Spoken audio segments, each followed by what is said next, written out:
Hello friends, સ્વાગત છે આપનું મારા રસોડાના કાઠિયાવાડી સ્વાદમાં। હું ભાવનાબેન રાઠોડ। આજે આપણે બનાવીશું ચણાના લોટની સેવ। તો ફ્રેન્ડ્સ, આ સેવ જોઈને તમને ખ્યાલ આવી જતો હશે કે આપણી સેવ કેટલી ક્રિસ્પી તૈયાર થયેલી છે।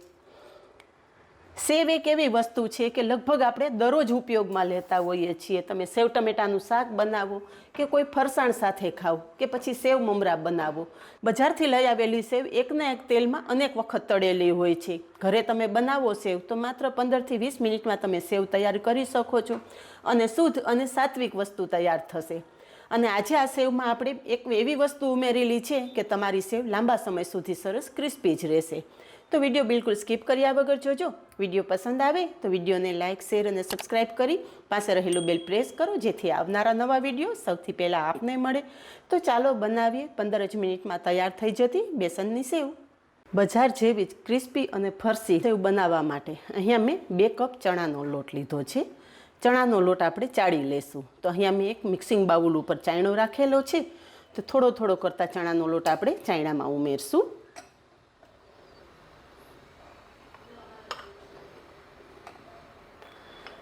ચણાના લોટનો ગમે ત્યારે ઉપયોગ કરો, ચાળીને જ લેવાનો જેથી કોઈ લમ્સ ના રહે।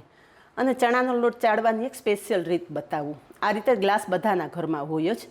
તમે ગ્લાસથી આ રીતે કરશો ને એટલે ચણાનો લોટ ઝડપથી ચડાઈ પણ જશે અને બહાર પણ નહીં ઉડે।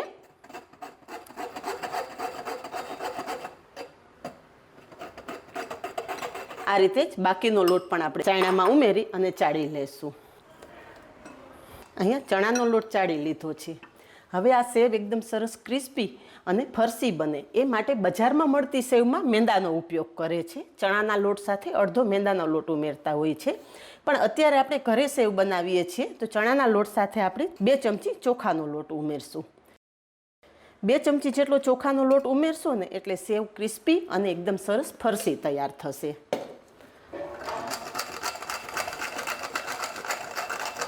1 કપ ચણાના લોટનો ઉપયોગ કરતા હોય તો માત્ર 1 જ ચમચી આપણે ચોખાનો લોટ ઉમેરવાનો છે। હવે લોટ સાથે સ્વાદ પ્રમાણે મીઠું ઉમેરશું અને અડધી ચમચી હળદર ઉમેરશું। સેવમાં માત્ર 2 જ મસાલા ઉમેરવામાં આવે છે, બાકીના કોઈ મસાલાની જરૂર નથી। મીઠું અને હળદર આપણે લોટ સાથે સરસ મિક્સ કરી લઈશું। તમે ઈચ્છો તો થોડો લાલ મરચું પાવડર ઉમેરી શકો છો, પણ સેવમાં બને ત્યાં સુધી હળદર મીઠું ઉમેરીને જ સેવ બનાવવાની। તો અહીંયા મીઠું અને હળદર આપણે લોટ સાથે સરસ મિક્સ કરી લીધું છે। થોડું થોડું પાણી લેતા લોટ બાંધશું। ચણાના લોટમાં ક્યારેય પણ એકી સાથે પાણી નહીં ઉમેરી દેવાનું અને સેવનો લોટ આ રીતે હાથેથી જ બાંધવાનો જેથી લોટ એકદમ સરસ સ્મૂથ બંધાય।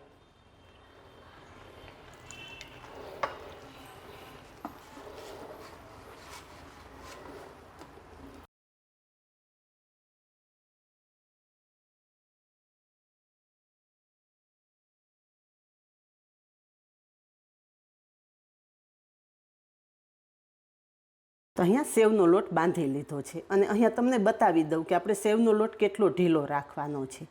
જેવી રીતે આપણે ભજીયા પાડીએ ને એ રીતના લોટ હાથમાંથી પડવો જોઈએ। વધારે કઠણ પણ ના હોવો જોઈએ અને ઢીલો પણ ના હોવો જોઈએ। સેવનો લોટ થોડો કઠણ થઈ જશે ને તો સેવ પાડવામાં પ્રોબ્લેમ થશે અને વધારે ઢીલો થઈ જશે તો તમારી સેવ બરોબર બનશે નહીં। હવે આપણે સેવ બનાવવા માટેનો સંચો જોઈ લઈએ। સેવ બનાવવા માટે અહીંયા મારી પાસે આ રીતે મશીન છે અને સેવની જાળી આપણે મશીનમાં ફિટ કરી દઈશું। હવે તૈયાર કરેલો લોટ છે એ મશીનમાં ભરી દઈશું।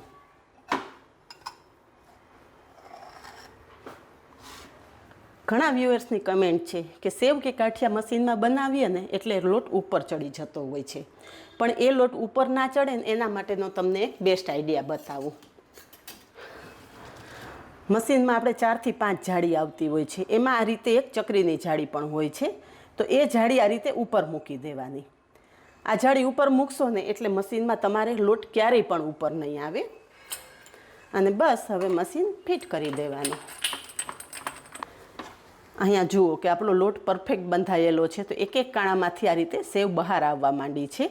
તો આ મશીનને એક વખત આપણે ઉલટો આટો ફેરવી દેવાનો જેથી સેવ બહાર ના આવે અને હવે સેવ બનાવી લઈએ। સેવ બનાવવા માટે તેલનું ટેમ્પરેચર ખાસ મહત્ત્વનું છે। અહીંયા તેલ ગરમ થઈ ગયું છે તો થોડો લોટ આપણે તેલમાં ઉમેરી અને ચેક કરી લઈએ। તો અહીંયા જુઓ કે તેલમાં મૂકતા જ લોટ તરત ઉપર નથી આવતો. જો તમારું તેલ વધારે ગરમ થઈ ગયું હશે ને તો સેવ કડાઈમાં ઉમેરતા જ લાલ થઈ જશે.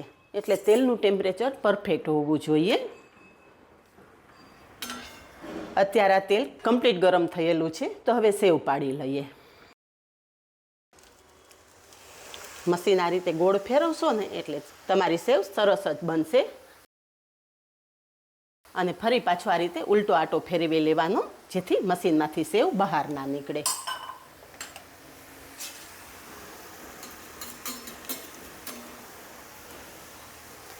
સેવ તળાતા વધારે સમય નથી લાગતો. એટલે એક બાજુ થોડી તળાઈ અને ઉપર આવે એટલે પલટાવી લેવાની. સેવ તળાયાની પરફેક્ટ નિશાની છે કે બબલ્સ ઓછા થવા માંડે. બબલ્સ એકદમ ઓછા થઈ જાય ને એટલે સમજી લેવાનું કે તમારી સેવ પરફેક્ટ તૈયાર થઈ ગઈ છે. અને તમે જુઓ કે સેવમાં બિલકુલ તેલ પણ નથી રહ્યું.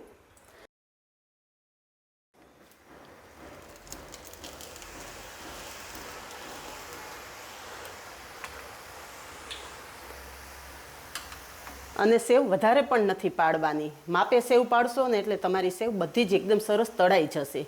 પણ જો તમે કડાઈમાં સેવ વધારે પાડી લેશો ને તો સેવનું કૂચરું મોટું થશે. પરિણામે સેવ તમારી એકદમ સરસ ક્રિસ્પી તૈયાર નહીં થાય. નાનું કૂચરું બનાવશો ને એટલે તમારી સેવ ઉપર સુધી સરસ તળાઈ જશે અને ઝડપથી તૈયાર થશે.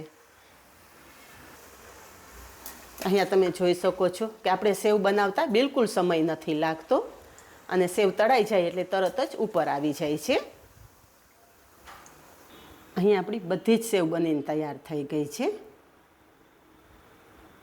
અને ફ્રેન્ડ્સ તમે જોઈ શકો છો કે એકદમ ઓઇલ ફ્રી સેવ તૈયાર થયેલી છે.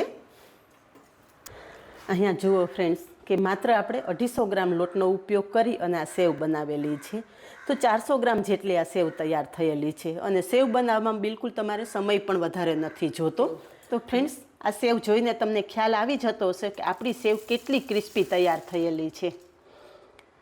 આ જ રીતે બનાવો અને કમેન્ટમાં જણાવો કે પરફેક્ટ માપ અને બધી ટિપ્સ સાથે બનેલી બેસન સેવની રેસીપી કેવી લાગી.